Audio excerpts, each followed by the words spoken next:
Nos acompaña hoy desde Texas Cecilia Montiel Nava. Cecilia es profesora asociada del Departamento de Ciencias Psicológicas de la Universidad de Texas Rio Grande Valley, Edimburgo, Texas. Es psicóloga clínica bilingüe, profesora asociada en el Departamento de Ciencias Psicológicas de la Universidad de Texas Valley del Río Grande y directora del Laboratorio de Comportamiento y Desarrollo Infantil B-Child Lab.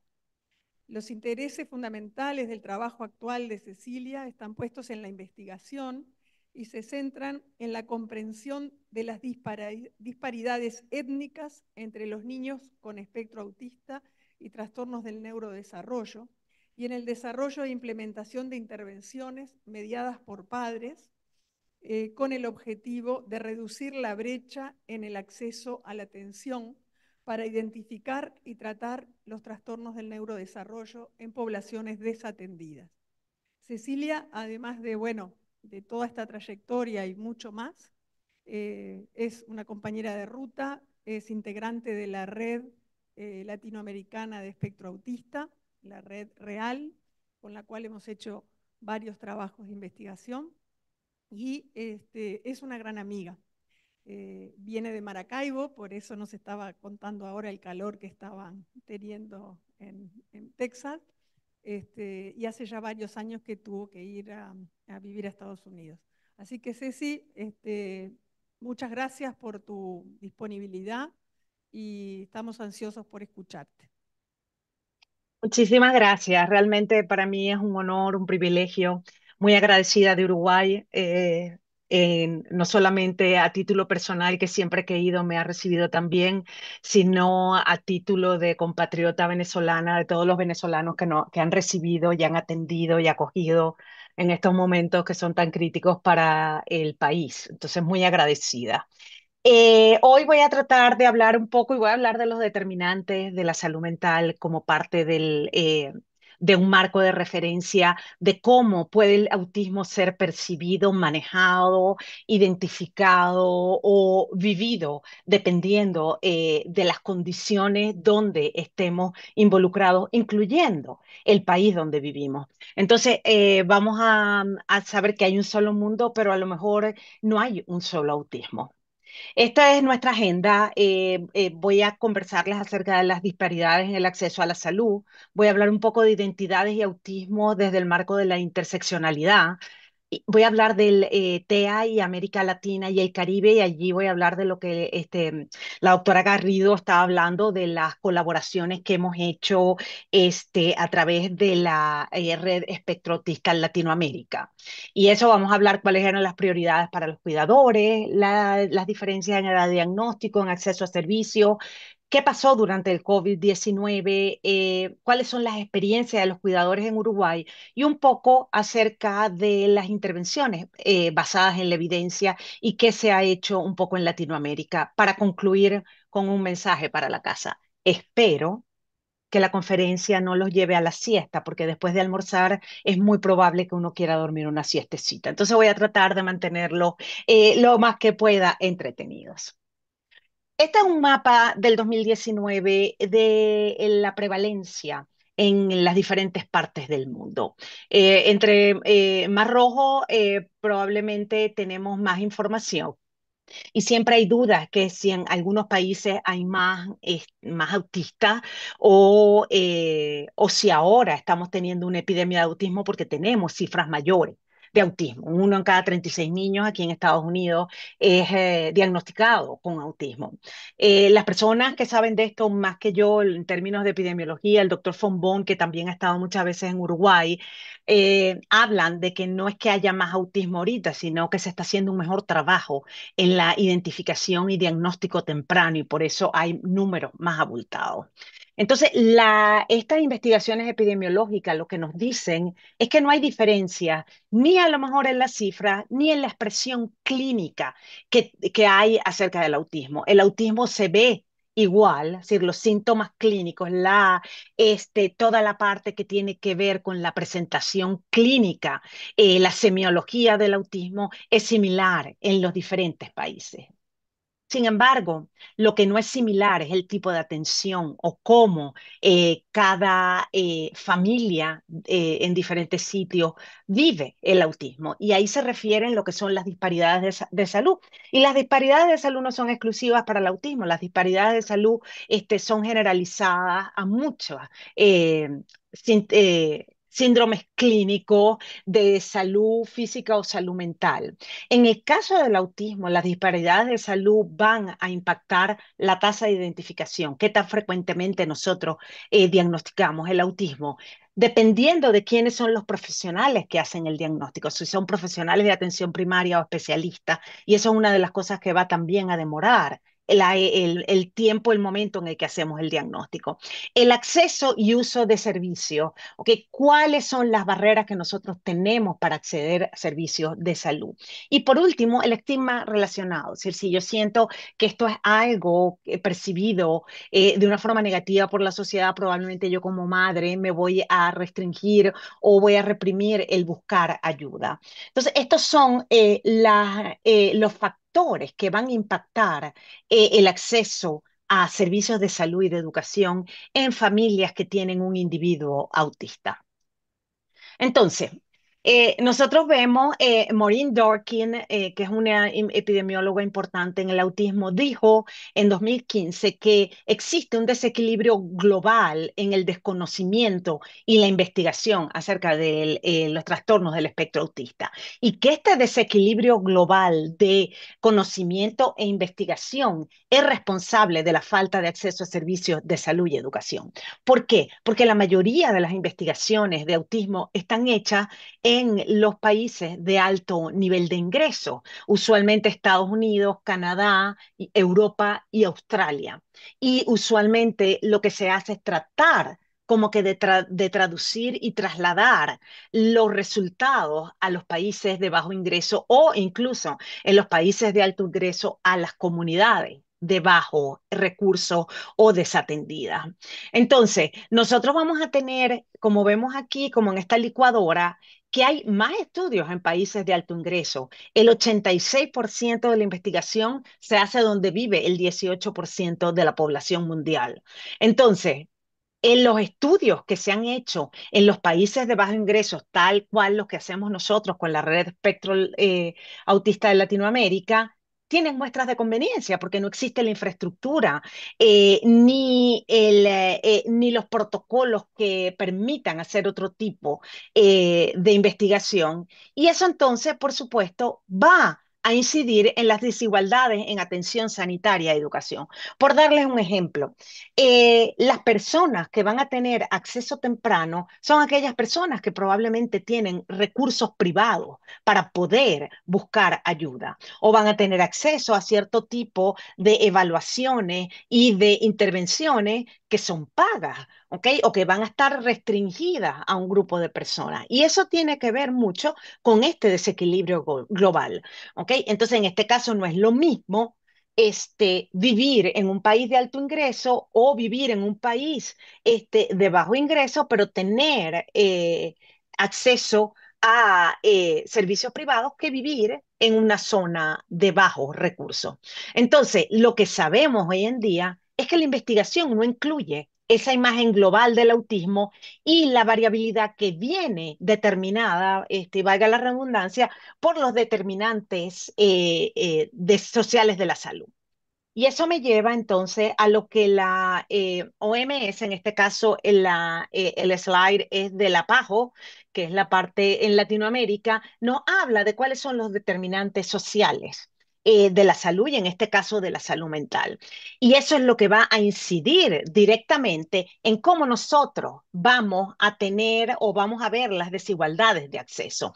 Porque, ¿qué pasa? El contexto socioeconómico y político influye, el gobierno, el tipo de gobierno que nosotros tenemos, el tipo de gobernanza, el tipo de leyes que existen, ¿ok? El tipo de política social o política de salud, si hay algún tipo de ayuda, subsidio, si hay algún tipo de procedimiento para hacer más expedito el acceso a esto. ¿Y cuáles son las normas culturales? Las normas y los valores culturales que tienen que impactan. Es decir, cuál es el valor que se le da, por ejemplo, a la parte de conducta del niño o a la parte de juego, a la parte de desarrollo. Todo esto va a incidir directamente en la posición social y la posición social tiene que ver con los niveles de ingreso y los niveles de ingreso va a influenciar las circunstancias materiales. Si yo soy una mamá que tiene 5 hijos, soy el único sostén de la familia, probablemente yo no puedo perder un día de trabajo porque es más importante dar de comer al niño que a lo mejor que el niño no hable. Entonces, todos estos son determinantes sociales que van a influir en la intervención e identificación temprana de cualquier cosa, porque van a influir en esta distribución de la salud y bienestar. Y usualmente estas inequidades no son incorporadas en las investigaciones de autismo. Usualmente se estudia solamente la parte clínica. Y si nosotros no consideramos estos factores que van a impactar directamente la salud y el bienestar, nosotros no vamos a saber dónde tenemos que intervenir en países como los nuestros que tienen tantas comunidades necesitadas. Entonces, por eso es que se habla que los factores, la investigación no contempla estos factores globales. Y muchas veces entonces la investigación no es aplicable a lo que nosotros hacemos. Y les hablo de esto porque a eso me refiero en el título de esta conferencia de Un solo mundo, un solo autismo. El autismo va a ser diferente dependiendo de cada uno de estos factores y de eso es un poco lo que voy a seguir hablando el día de hoy con ejemplos de nuestros proyectos. Eh, en este punto me toca hablar de la interseccionalidad de todos estos factores, porque las experiencias individuales casi nunca están determinadas por un solo factor, sino que son el resultado de muchos factores que se impactan. En este caso hablamos de identidades y eso está ahorita muy en boca, todo lo que tiene que ver con identidades en los estudios de psicología, de psiquiatría y de trabajo social. En el caso que nos atañe a nosotros, tiene que ver con discapacidad y autismo. Entonces, el autismo es una identidad. ¿Ok? El ser autista va a traer consigo una serie de características que van a hacer que yo interactúe diferente. Luego tenemos el género, las identidades relacionadas al género y todo el movimiento que tiene que ver con la comunidad LGBTQ, lo siento, pero que tiene que ver con toda la parte de las comunidades gay, transexuales, eso también va a impactar. La cultura. ¿Ok? Si la cultura latina es una cultura que es colectivista en naturaleza, entonces eso va a ser una identidad diferente, así es una identidad más individualista como las anglosajonas. La raza. En nuestros países, la raza no se ve como un problema tan grave porque todos somos mestizos. Entonces, realmente en la mayoría de los países, nosotros hicimos un survey, la mayoría de los países, los formularios de gobierno no incluyen la raza, a no ser que vayamos a hablar, y eso ya tiene que ver con la parte de la etnia, de países, de comunidades y poblaciones aborígenes. Y luego tenemos el nivel de ingreso, el nivel socioeconómico es un factor determinante. Entonces, si ustedes unen todo eso, y por eso se llama la parte de la interseccionalidad, si yo soy autista y pertenezco a alguno de estos grupos de género y vivo en un ambiente colectivista y además pertenezco a lo mejor a uno de las comunidades y poblaciones aborígenes y soy de bajo ingreso, mi autismo no va a ser igual, porque yo no voy a tener acceso a los mismos servicios ni a las mismas oportunidades que si no tuviera estas identidades. Y aquí les pongo un ejemplo en esta lámina, en este slide. Y la pregunta es que, ¿cómo ser autista o ser el cuidador de una persona autista puede diferir según la ubicación geográfica, la etnia, la raza y el nivel educativo? Y ustedes me pueden decir, Cecilia, pero el donde uno viva no tiene nada que ver. Pues sí, sí tiene que ver. La ubicación geográfica va a determinar, porque va a impactar el tipo de gobernanza, el tipo de leyes que hay, el tipo de programas, de subsidios. Y usualmente todo lo que nosotros estábamos viendo anteriormente de la falta de conocimiento sobre los TEA, de la investigación limitada, va a hacer que tengamos una comprensión sesgada de cuáles son las oportunidades que existen y va a existir una identificación deficiente y una efectividad limitada de servicio. Entonces, en nuestros estudios, nosotros encontramos que, por ejemplo, Brasil y Venezuela, los padres sin seguro privado iban a experimentar tiempos de espera más largos para poder hacer evaluaciones o intervenciones diagnósticas en los niños. ¿Y qué significa esto? Por ejemplo, la comprensión sesgada. Un papá en Brasil y Venezuela, no voy a hablar ahorita, después voy a hablar de Uruguay, a lo mejor no tiene conocimiento que hay otras oportunidades porque lo que tiene a su alcance es el hospital público o la referencia a la clínica pública donde ellos pueden asistir y su realidad se limita a eso. Entonces, esta comprensión sesgada va a hacer que haya un impacto en el servicio que va a recibir esta familia y este niño. Por supuesto, sin hablar de las otras condiciones. ¿Ok? Que a lo mejor no puede entrar al colegio tempranamente porque es como una cascada. Al no tener una identificación temprana, todo el resto se retrasa.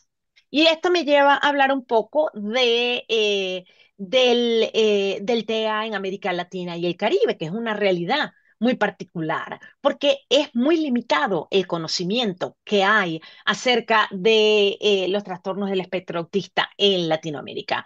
Ustedes, la gente que está sentada ahorita, que asistió a esta conferencia, tienen un nivel superior al de la mayoría de la población. Entonces, su nivel de concientización sobre el autismo, su sensibilidad hacia las necesidades, su acceso a o referencia a servicios va a ser diferente del de la mayoría de las personas. Entonces, no lo podemos comparar. Pero la mayoría de las personas van a tener limitaciones al momento de recibir, por ejemplo, el diagnóstico o al menos de saber que tienen que buscar ayuda porque esa es la realidad para la mayoría de Latinoamérica. Entonces, lo que yo le comentaba anteriormente, el retraso en el diagnóstico y el intervalo tan largo que vamos a ver entre que los papás se den cuenta que hay un problema y reciban el diagnóstico, va a estar asociado directamente con un menor uso de tratamientos basados en la evidencia. Y al tener menor uso de tratamientos basados en la evidencia, la calidad de vida y los resultados a largo plazo por supuesto que también van a estar afectados. ¿Y por qué me importa a mí tanto esto? Porque fíjense ustedes, existen 240 millones de niños con discapacidad en América Latina. El 95% va a vivir en países de bajo ingreso. ¿Ok?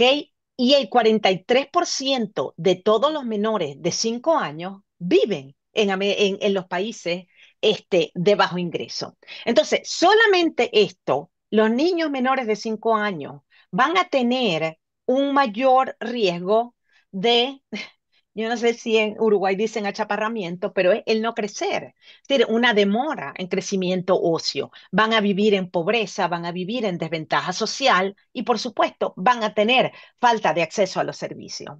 Mientras que esto puede ser una población limitada en muchos países, en nuestros países de América Latina, esta es la realidad.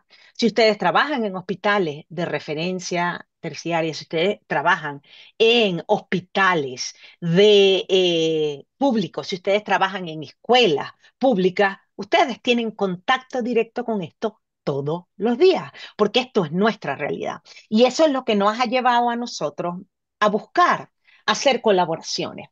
Porque, ¿qué pasa? Cada uno de nosotros en estos países, aquí está Uruguay, Argentina, Brasil, aquí está Venezuela y esto es Maracaibo, de donde soy yo, tenemos recursos limitados. Cada uno de nosotros tiene una parcelita. Entonces, esa parcelita no es suficiente para generar datos que sean científicamente relevantes. Podemos tener datos que van a servir a un grupo limitado.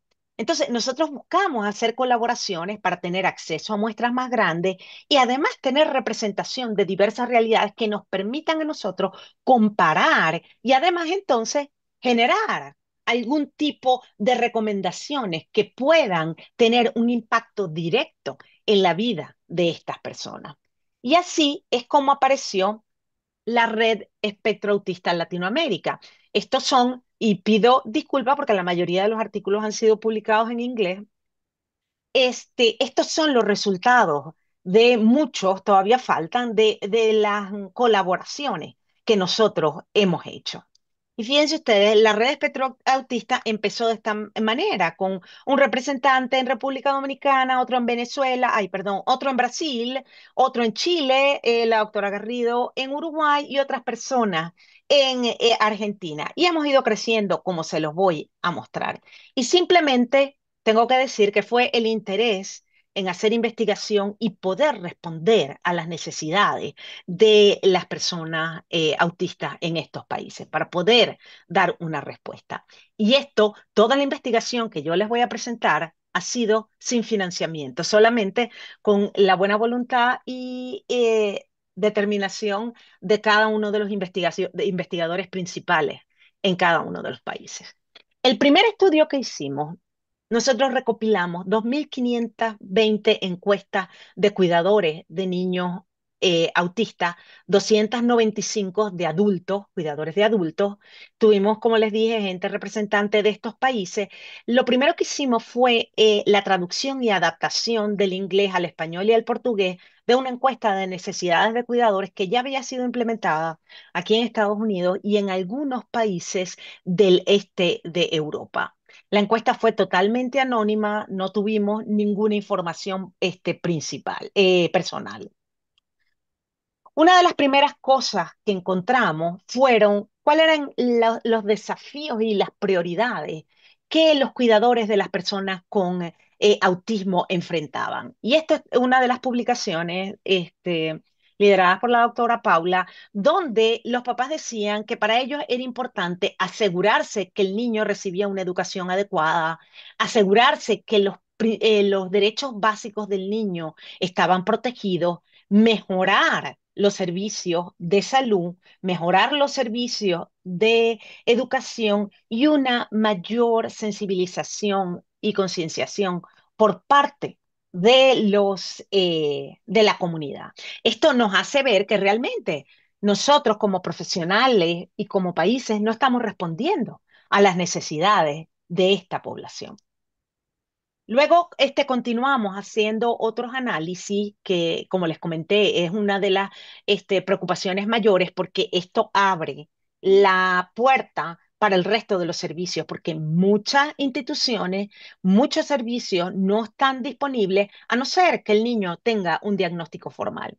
Entonces, si ustedes fíjense lo que encontramos. Aquí tienen las edades, desde los 6 meses, de 0 meses, hasta 84 meses. ¿Ok? Y vemos aquí que antes del año, casi el 30% de los papás ya tenía conocimiento o estaba preocupado por el desarrollo del niño. Luego vamos a tener que el 45% de los papás se dieron cuenta que algo no estaba bien con el desarrollo después del año hasta los 2 años. Y el 16% fue antes de los 3 años. Si nosotros sumamos estos porcentajes, nos vamos a dar cuenta que que el 90% de los cuidadores tenían preocupaciones acerca del desarrollo del niño antes de los 36 meses, que son los 3 años. Esto nos da cifras sumamente importantes, más cuando las comparamos con la edad del primer diagnóstico. Esto naranjita, no sé de qué color se ve allá, lo naranja es lo que le acabo de presentar, que es las edades de las primeras preocupaciones por padres por cada uno de los países, y son 22 meses, es la edad promedio. ¿Ok? Vemos que no hay diferencia. Chile los papás tenían una edad más alta de darse cuenta, pero no fue significativa. Sin embargo, vemos que la edad del primer diagnóstico es 51,9 meses. 48 meses es 4 años, entonces es un poco más de los 4 años. Hay una diferencia de 30 meses entre que los papás se den cuenta y reciban el diagnóstico. Esto es la diferencia de tener un infante a tener un niño que va a empezar el preescolar. ¿Ok? Entonces, este tiempo es una ventana que tiene que ver con los periodos críticos del desarrollo, que nosotros nos estamos perdiendo.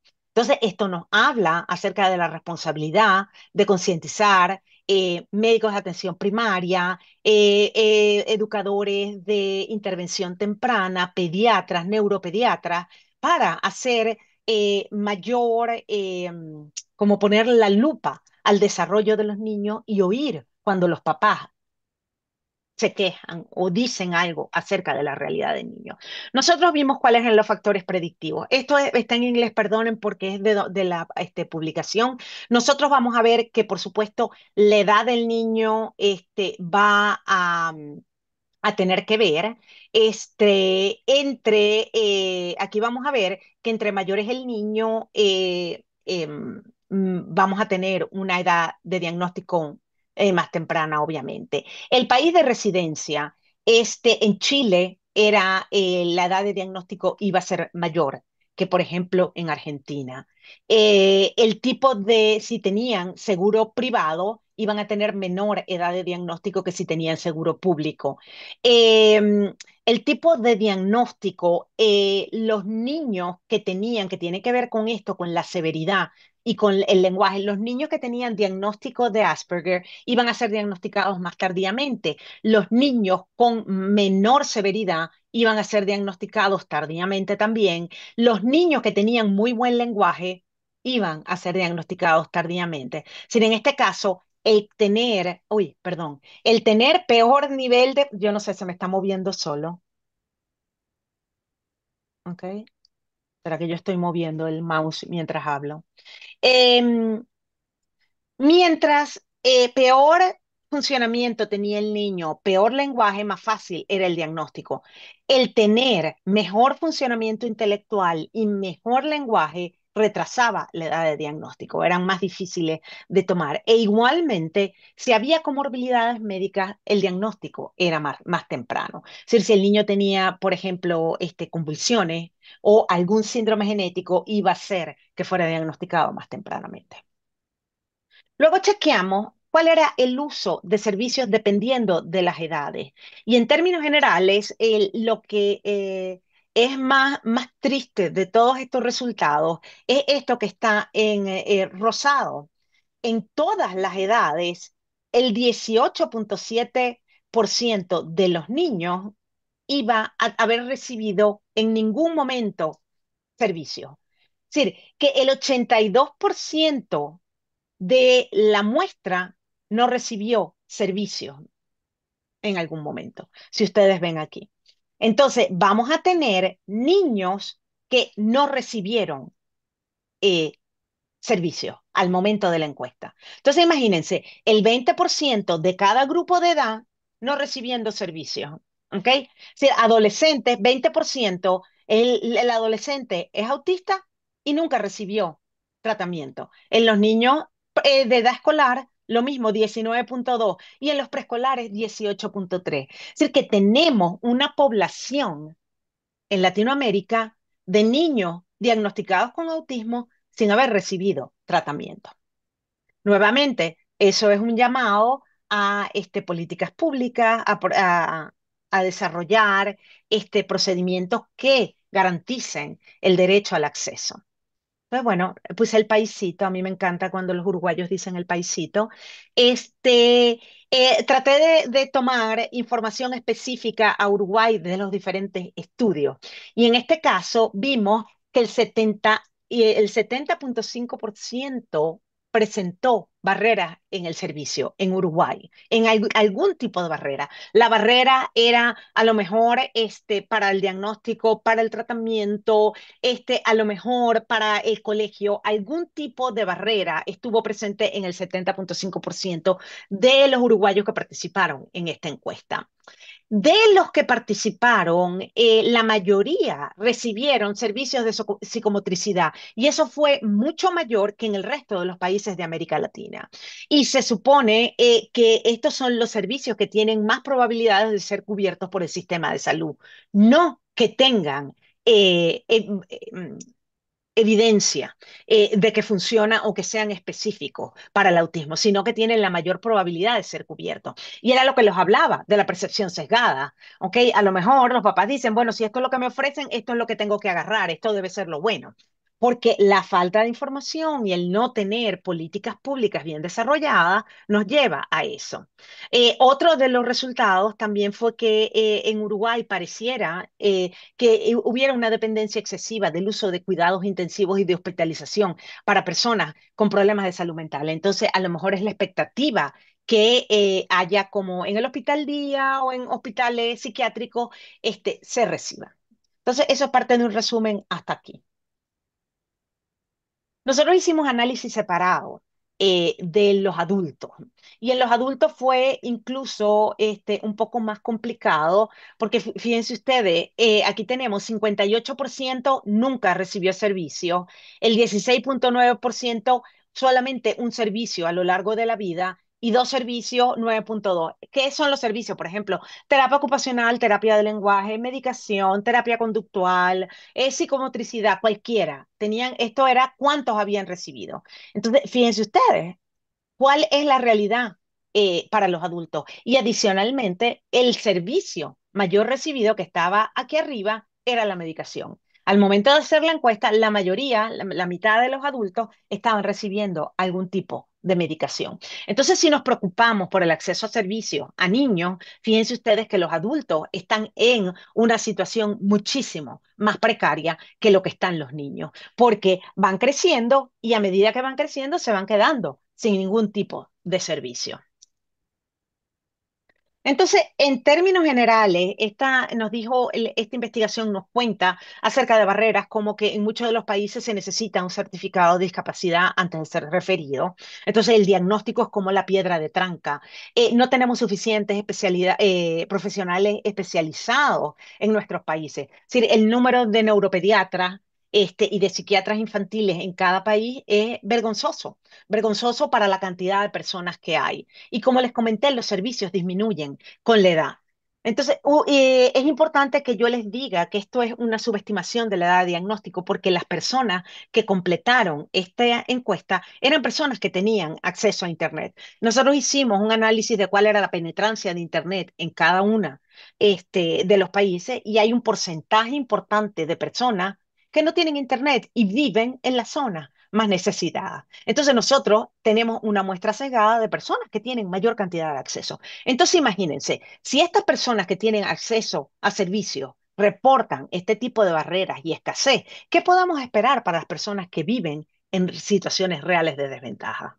¿Ok? Y en este caso, lo último que es un mensaje importante es que las políticas y prácticas sobre estos servicios para los trastornos del espectro autista son ineficientes porque los servicios no se utilizan para una parte importante de la población que es la más necesitada. Esto es como un resumen. ¿Qué pasó durante el autismo? Que eran tiempos inciertos debido al confinamiento.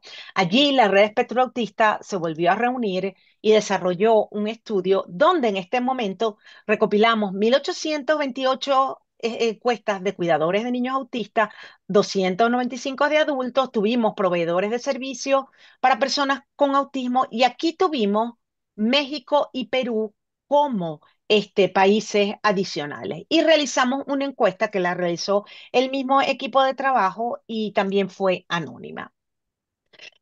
Estos fueron los resultados. De acuerdo a los cuidadores, no hubo diferencia. Nosotros pensamos que iba a haber diferencias de acuerdo que si eran niños, varones o mujeres. En términos generales, no vimos. Ya vamos a ver que para Uruguay sí hubo diferencia. Los adultos autistas estaban más preocupados por enfermarse. Hubo una disminución general en la utilización de los servicios. Hubo cierta regresión en los niños y realmente no pudimos, porque comparamos los que tenían servicio antes con los que dejaron de tener servicio en ese momento y no había ninguna predicción.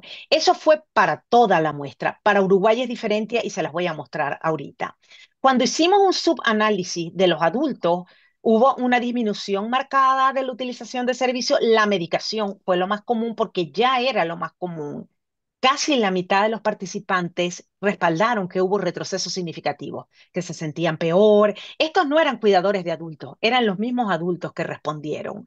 Y hubo incremento en internalización en la conductas internalizantes como eran ansiedad y el estado de ánimo negativo. Igualmente, los proveedores de servicio también respaldaron que hubo mayor cantidad de comportamientos externos, ansiedad y cambio de ánimo en ser mal humor y irritabilidad.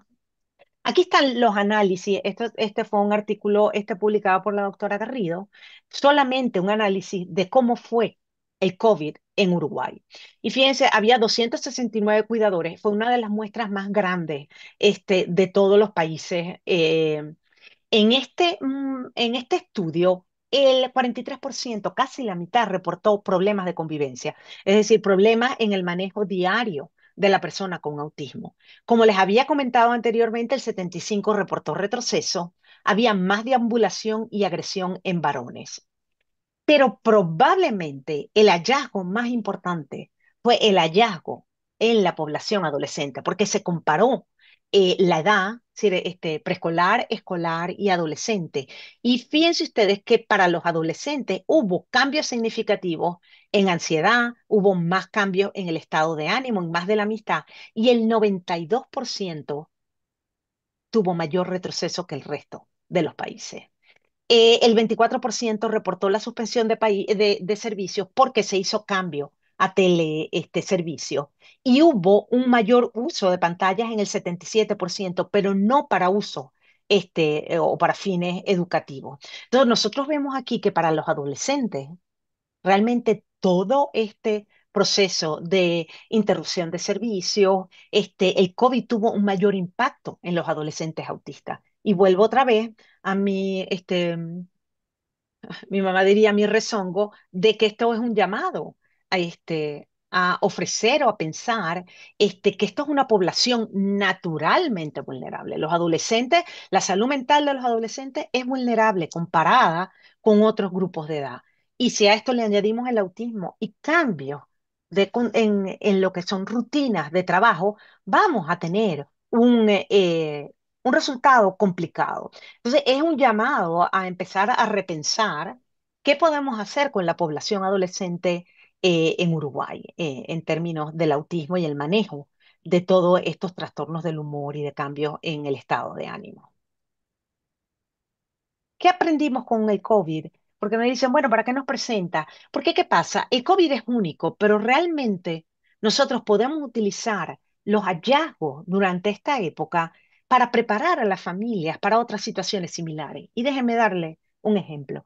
Resulta que hay un miembro de la familia que se enferma, que es el encargado de llevar a la persona a la terapia. Va a haber interrupción de servicio, ¿ok? La gente se muda. ¿Ok? Y van a tener un tiempo antes que puedan conseguir servicio, ¿ok? Entonces, nosotros vamos a preparar a la gente, también preparar y validar los servicios de telemedicina y otras alternativas, como currículums que puedan estar en Internet y las personas puedan acceder a eso, seguimientos por teléfono y hacer énfasis en los procesos de tratamiento en flexibilidad y diversidad. Es tener como una caja de herramientas para cuando nosotros vayamos a tener estas conductas que no son esperadas, es decir, que vayamos a tener algún tipo de emergencia. Entonces, el COVID nos ha enseñado eso en cuanto a la población autista en Latinoamérica. Les quiero presentar otro tipo de colaboración de la cual estoy sumamente orgullosa. Esta es mi estudiante de doctorado, María Montenegro. Ella es uruguaya y ella hizo su disertación en Uruguay. Ella se fue en un verano y en colaboración con la doctora Garrido y algunos movimientos asociativos de padres, recolectó, hizo entrevistas a profundidad a padres de personas autistas para ver cuál era la experiencia de acceso a servicio. Y encontró parte de lo que ya veníamos hablando, que tenía que ver con las barreras, que era la parte de concienciación y conocimiento limitado. Los papás decían que cuando les dieron diagnóstico era la primera vez que oían hablar de esto, que cuando buscaban los profesionales minimizaban sus preocupaciones y que además el modelo en Uruguay básicamente era un modelo médico donde se pensaba que eran enfermedades y no se buscaba cuál era el abordaje social y cuál era el impacto en la familia. Una de las cosas que más le impactó a ella en los hallazgos es la educación, porque dice que Uruguay siempre se ha enorgullecido de que la educación es para todos y sin embargo para los niños con autismo los papás reportaban que era como un viacrucis ir y conseguir servicios dentro de las escuelas porque no hay suficientes docentes especializados, porque no hay la infraestructura. Y que a pesar de que existen muchas leyes, la implementación de las leyes no ha sido tan diligente y esto ha hecho que los procesos sean confusos, que retrasen el acceso a los servicios. Y su conclusión es que hay que hacer estas modificaciones. Su marco de referencia era la teoría del cambio y para proponer un cambio hay que garantizar el acceso a los servicios de los niños uruguayos autistas que ya por ley tienen derecho. Entonces ella hizo todo este análisis, un análisis exhaustivo. Yo la disertación la resumí en una solo slide, pero que es algo que también es importante porque son las voces de los papás, las voces de estas personas que nosotros necesitamos oír para ver cuál es la realidad y qué cosas podemos hacer. Estoy realmente muy orgullosa de esto. Luego, ¿qué sabemos? Porque he estado hablando de datos epidemiológicos y de diagnóstico. ¿Qué sabemos de las intervenciones basadas en la evidencia? Es decir, existe cualquier cantidad de protocolos de intervención. Los basados en la evidencia significa que hay estudios que soportan su efectividad y su eficacia para disminuir. Puede ser síntomas de autismo, puede ser incrementar la comunicación, aumentar el enganche compartido, disminuir conductas disruptivas. Cada protocolo puede tener sus medidas diferentes, pero son las que tienen evidencia. Es decir, que diferentes estudios le dan soporte a eso.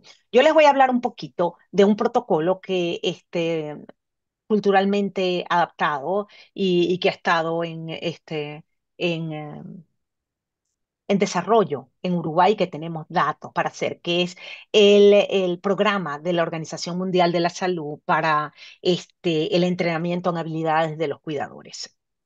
Nosotros hicimos este estudio para comparar eh, cómo eran las experiencias de los cuidadores argentinos y los cuidadores uruguayos durante la implementación de este programa de la Organización Mundial de la Salud como medio para ver si era factible y si era aceptable en el contexto sudamericano. Y tiene los asteriscos porque usualmente la gente piensa que cuando se habla de Sudamérica, todo somos mexicanos y comemos tacos. ¿Ok? Yo que vivo al lado de la frontera doy fe de eso. Y no es así. En este caso pudimos comparar Argentina y Uruguay porque comparten muchísimo más en términos culturales, no solamente el idioma, no solamente el Río de la Plata, el fútbol, ¿ok? Sino que tienen un proceso de colonización similar. Entonces, bueno, son cosas más parecidas. Incluso los términos y el idioma que se habla es muchísimo más parecido que puede, por ejemplo, puede ser con Venezuela o que puede ser con Chile o que puede ser con República Dominicana. ¿Y por qué es importante hacer esto? Y probablemente este sea uno de mis mensajes para la casa. Nosotros en Latinoamérica tendemos a traducir e implementar cosas que se han validado, se han desarrollado para otras realidades. Entonces, las intervenciones que se han diseñado y se han utilizado en otro grupo cultural o otro grupo étnico, nosotros no sabemos si van a funcionar en otra familia, en otros grupos. Por ejemplo, si las diseñaron aquí en Estados Unidos y las quieres implementar en Uruguay, a lo mejor hay cosas que no van a funcionar. Otras cosas, por ejemplo, si se diseñaron en China y las queremos implementar de este lado, a lo mejor tampoco. Les voy a dar un ejemplo de este programa que se hizo también la validación cultural en Taiwán y en Hong Kong. Y ellos eliminaron, esto habla de las causas, cuando es un programa de psicoeducación y habla de los probables mitos en cuanto a las causas del autismo. Y uno es que la gente, la parte religiosa, y que son los pecados de los papás. Y la gente de Taiwán y de Hong Kong dijo, ¿y eso qué tiene que ver? Eso no es relevante. Y lo sacaron. Para la gente de Etiopía, hay que hacer énfasis en el jugar con los niños, porque dentro del contexto cultural etíope, los papás no juegan con los niños. Entonces, fíjense ustedes, algo que para nosotros es dado como una realidad, en otra cultura no funcionaría. Entonces, no es buena práctica, no es correcto. Yo diría que no es legal, pero no es legal, no es ético que nosotros simplemente traduzcamos y apliquemos protocolos desarrollados en otra parte antes de ver si se aplica para nuestra realidad. Y esa es la razón por la que llevamos a cabo esta evaluación y adaptación cultural. Aquí nosotros vamos a ver, yo les quiero mostrar un poquito, este programa tiene 9 sesiones grupales y 3 visitas a domicilio y se basa en lo que son el enfoque de los elementos comunes que se supone que son estrategias que pueden beneficiar a un grupo de cuidadores con necesidades heterogéneas. Es decir, que en un mismo grupo yo puedo tener papás de niños que hablan y niños que son no verbales, niños que tienen problemas de comportamiento y niños que no tienen de comportamiento. Y sin embargo, todo el mundo se va a beneficiar. Tenemos aquí las casitas, son las 3 visitas a la casa y vamos a tener llamadas telefónicas. Se busca los resultados que se buscan son un aumento en la participación compartida, en la comunicación y en las conductas del niño y bienestar en el cuidador y el funcionamiento general. Entonces, parte del currículum incluye aumentar o lograr que el niño participe, que no se aísle, eh, la parte de juego y creación de rutinas, comunicación, y no se habla de lenguaje porque se hace énfasis en la parte gestual e incluso recientemente se está incorporando ayudas aumentativas y alternativas como utilizar la tableta con programas de comunicación. La parte de conducta, donde tiene que ver cómo se les enseña a los papás cómo ignorar, cómo reforzar, cómo anticipar conductas negativas, cómo luego que aprendimos todo esto, si yo quiero enseñar una habilidad al niño, cómo dividirla en pequeños pasos para que el niño la pueda aprender. Y por último, uno de mis partes favoritas es el bienestar del cuidador. ¿Ok? Se le enseña a los papás habilidades de resolución de problemas y adicionalmente cómo cuidarse a ellos mismos. Este es el contenido. Entonces, ¿qué hicimos nosotros? Se hizo grupos focales antes y después de la implementación, antes para ver qué cambios había que hacer, se modificaron las traducciones y luego en Argentina y en Uruguay se implementó con un grupo de padres. Se hizo análisis temático y que es un tipo de análisis cualitativo para ver qué era común en lo que los papás decían y los temas fueron sobre las expectativas que tenían los papás sobre el programa, qué comentarios tenían sobre el contenido, cuáles eran los beneficios y cuáles eran los logros. ¿Ok? ¿Y qué se encontró? ¿Qué se encontró? Que realmente se apoyaba la viabilidad y la aceptabilidad para implementarlo, porque culturalmente era aceptado por los papás. ¿Qué sugerencias dieron? ¿Qué cosas no funcionaron? Una, que había que cambiar la frecuencia de las sesiones. Para los papás tener sesiones semanales era demasiado forzado en términos de trabajo, en términos de hacer las actividades cotidianas.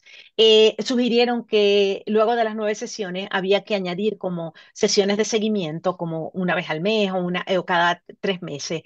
Y otra de las cosas era las diferentes opciones para las visitas al hogar, porque unos papás sentían que era como una invasión, otros sentían que era como vergonzoso que iban a tener a las personas a la casa. Entonces, una de las cosas era que a lo mejor poderlas hacer en los centros de salud o centros educativos. Esas fueron las sugerencias. Otra de las adaptaciones era que cambios a lo mejor en las palabras o cambios también en los términos que se utilizaban. Dijeron, por ejemplo, que no había, las historias no incluían papás, que eran todas sobre las mamás, cosas como que había rutinas que no eran apropiadas para el contexto sudamericano. Estas adaptaciones, entonces, lo que nos han informado es cómo se puede implementar para cerrar la brecha del tratamiento. Una de las cosas que no dije es que este programa se debe administrar en forma gratuita. Sin embargo, para los países latinoamericanos, la mayor barrera ha sido en los sistemas gubernamentales, porque para implementar esto se tiene que implementar en sistemas ya existentes. Por ejemplo, si hay un sistema de detección temprano, ¿ok? O sistemas de salud, sistemas de intervención temprana. Y la implementación en esos sistemas ha sido el problema, pero el programa como tal es válido, ¿ok? Entonces, nosotros vivimos en un mundo, yo busqué una foto en Uruguay, de zonas de desventaja, y salió, me gustó esta porque había un perro, del barrio La Chacarita, y salía en una de las cosas de las noticias. Entonces, la pobreza es un indicador importante. La pobreza es uno de los determinantes de salud que tenemos que tomar en cuenta cuando vamos a hablar de lo que nosotros queremos hacer con los servicios de salud y servicios de educación. Eso es lo que tenemos que atender. ¿Cuáles son las barreras para que las personas asistan a los servicios de salud? Es transporte, es alimentación, ¿ok? Es el entender, en algunos de los países ha habido que hacer adaptaciones para eliminar palabras y hacerlo casi todo visual u oral por el índice de analfabetismo. ¿Ok? Nosotros tenemos que tener y estudiar cuáles son las barreras para acceder al diagnóstico e intervenciones oportunas. Nosotros hemos visto un cambio en los últimos 4 o 5 años desde que se diseñaron eh, campañas en Argentina y en Uruguay que han impactado lo que es que los papás se den cuenta tempranamente y que empiecen a conocer acerca del autismo. Hay escasez de profesionales capacitados. Sí, esto es uno de los problemas para todos los países. No hay suficientes especialistas para atender a la población. Por eso es que la Organización Mundial de la Salud y otras organizaciones, UNICEF, están tratando de hacer un cambio en el enfoque de manera que se pueda entrenar a no especialistas para ser parte del trabajo. Y cuando se habla de no especialistas, no se está hablando de no profesionales, sino a lo mejor no son especialistas en autismo. Entonces, por ejemplo, en muchos de los países, bueno, incluyendo en Uruguay, el diagnóstico es hecho mayormente por neuropediatras o psiquiatras infantiles. A lo mejor pediatras o si existen enfermeras pediátricas que puedan tener acceso y entrenamiento a lo que son las pruebas de cribaje. Eso puede acelerar y eso puede aliviar el cuello de botella, que es el diagnóstico, que es como la primera barrera. Intervenciones como de la CST o de la OMS o EPICA, que la doctora Amigo va a hablar posteriormente en otra de las sesiones, que es un programa que está también basado en evidencia y es culturalmente apropiado y es culturalmente sensible. Son opciones que deben ser abrazadas por los gobiernos y dar subsidios para que se puedan implementar, porque el problema es que las personas en las instituciones públicas, y ustedes saben más de eso, tienen que hacer esta intervención más el resto de las cosas que ya tenían. Entonces, tiene que haber como una descarga horaria para poder administrar eso. Hay que capacitar el personal docente porque los profesores no tienen conocimiento y los profesionales de atención primaria para que puedan identificar tempranamente. Y por supuesto, una de las cosas más importantes es las colaboraciones entre la comunidad autista, los investigadores y el gobierno. Nosotros no hubiéramos podido recopilar toda esta información si no fuera que las organizaciones no gubernamentales nos tomaron de la mano y nos guiaron a nosotros, investigadores, para poder llegar a esto. Y tuvimos bastante apoyo de muchas de las entidades gubernamentales en diferentes países. No tanto como quisiéramos, pero sí tuvimos y eso nos permitió el poder generar datos que hoy en día pueden guiar cualquier intervención en cualquiera de los países. Todo esto lo que nos va a ayudar es a lo que nosotros todos estamos buscando, cerrar la brecha de tratamiento, que todo el mundo tenga acceso temprano y mejor calidad de vida. Y esto me lleva a esto, que nosotros en Latinoamérica tenemos un problema de autoestima y esto es un patito, esto es un cisnecito, que es el patito feo. Nosotros muchas veces no creemos que somos el patito feo y queremos entonces hacer las cosas como lo hacen en otras partes sin buscar cuáles son los beneficios y las cosas positivas que nosotros tenemos. ¿Ok? No vale cortar y pegar o importar. Hay capacidad local para entender y ayudar. Fíjense ustedes este congreso de hoy, cuántas personas están sentadas aquí que están interesadas. ¿Ok? Nuestro investigador principal es la doctora Garrido, pero la doctora Garrido trae con ella instituciones, trae con ella otras capacidades locales que han sido sin, no tienen precio, no tienen precio. El utilizar los enfoques de investigación participativa con base en la comunidad, eso también ha sido parte del éxito, ¿ok? Es un enfoque social, es un enfoque donde nosotros le vamos a preguntar a la población afectada si lo que nosotros estamos haciendo es relevante, ¿ok? Si lo que nosotros estamos haciendo va a funcionar, porque si no, vamos a tener programas que nadie va a utilizar porque no se consideran oportunos. ¿Ok? O que los van a utilizar porque es lo único que existe, pero no van a tener ningún impacto. La comunidad autista, incluyendo cuidadores, incluyendo adultos autistas y los movimientos asociativos, todo esto son el motor fundamental, porque al final del día nosotros queremos que las cosas, y es por lo que la Red Espectro Autista Latinoamérica surgió, es que nosotros queremos que sea relevante para las personas.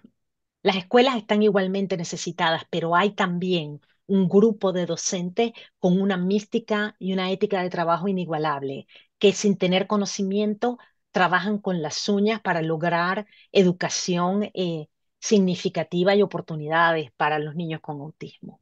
En este caso, colaborar es clave, porque nosotros no tenemos todos la verdad. La verdad, cada quien tiene una verdad que si la ponemos juntas va a ser una mejor verdad y una verdad más humana, que eso también es algo que en Latinoamérica tenemos, una humanidad que no vemos en otros países. Estos valores latinos de respeto, valores de que familismo, donde la familia protege y la familia ayuda, colectivismo, que es mi problema y es el problema de todos, donde todos sentimos que tenemos que participar en la mejora de la vida de las otras personas, empezando por la familia, las familias protegen. Y me siento que estoy dando como un discurso político, pero es verdad.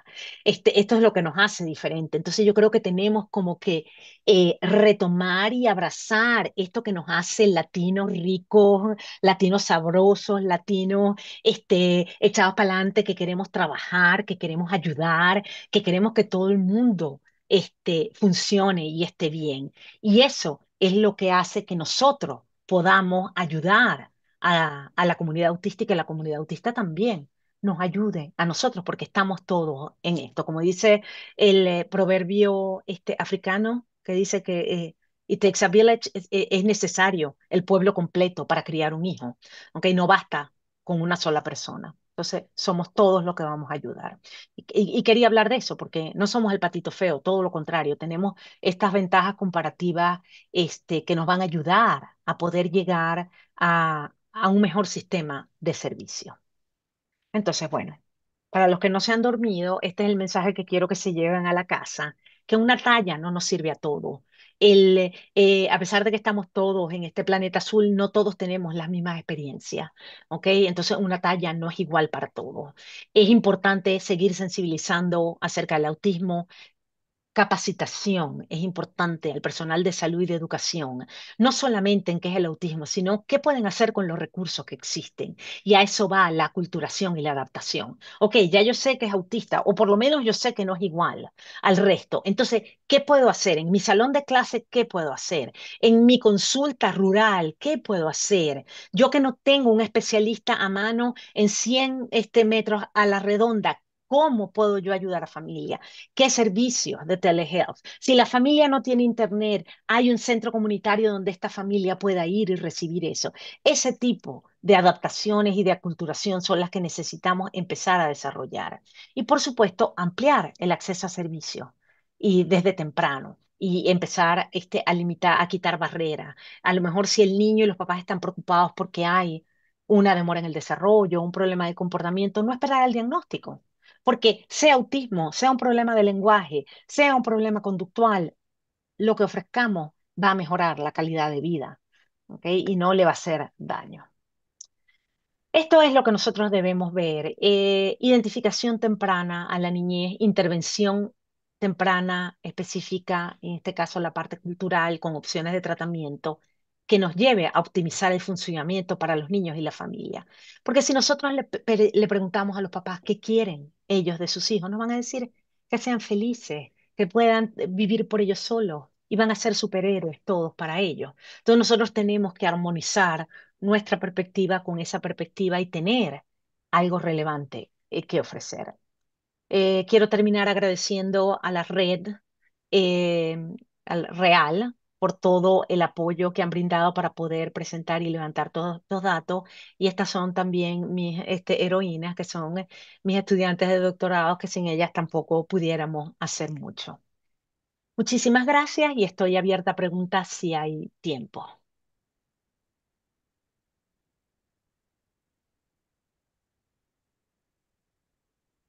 Estoy tratando de cerrar. Ya, dejé de compartir ya o no. Bueno, no. Este, ok, aquí. Bueno, sí, sí. Eh, Primero que nada, muchísimas gracias. Como siempre, fue una presentación encantadora, cariñosa y muy cercana. Este, Nos vamos a tomar, sí, unos momentitos porque empezamos un poquito más tarde, porque de repente, bueno, pueden surgir preguntas o comentarios. No puse mi correo ahí, pero en el programa está mi correo. Estoy a la orden, cualquier pregunta. Si alguien quiere los artículos, el material, todo está disponible. Eh, Nosotros somos de acceso abierto. Tratamos, y la idea es que le llegue a toda Latinoamérica. Lo que hacemos es para que llegue a Latinoamérica. Bueno, pero eh, realmente si tenemos la oportunidad, si alguien quiere hacer algún comentario, en general los uruguayos somos de los que comentamos poco después de que se terminan las presentaciones. Capaz que nos queda bastante eso del patito feo, ¿no? Este, pero bueno, si alguien se anima a preguntar o a comentar, este, ¿no? Bueno, creo que hoy acá además nos acompañan, allá veo a Inés Podestá, a Cecilia, a Virginia Besio, que fueron participantes de ese entrenamiento inicial del programa CCT, participaron en esos focus group. Y bueno, digo, ahora que vos lo contabas, veíamos, bueno, cuántos años han transcurrido, porque eso fue hecho allá por el 17, creo, más o menos, ¿no? 18, en el 18, 19, 18 y haber 19, ajá. hecho una reunión de gobernanza para poder hacer la expansión del programa. Este, bueno, cambiaron un poco las cosas, como vos decías, puede pasar que no sean proyectos de Estado, que sean proyectos de gobierno, y nos quedamos sin esa posibilidad. Y bueno, ahí es que surge como muy porfiados que somos, y sobre todo la doctora Cecilia Amigo tiene esta característica, una alternativa. Y la alternativa, bueno, está hoy en las manos de nosotros, y quiero aprovechar que estás tú ahí, porque esta es una novedad de ayer, del martes, es que hay una voluntad de que en este momento podamos hacer una expansión de PICA en 8 ediciones en distintos lugares del país. Así que bueno, lo vamos a explicar mejor en la mesa que sigue, pero para dar un poco el nexo, ¿no?, entre toda esta historia y lo que viene. Felicitaciones, porque han trabajado muy duro y se lo merecen y el país se lo merece.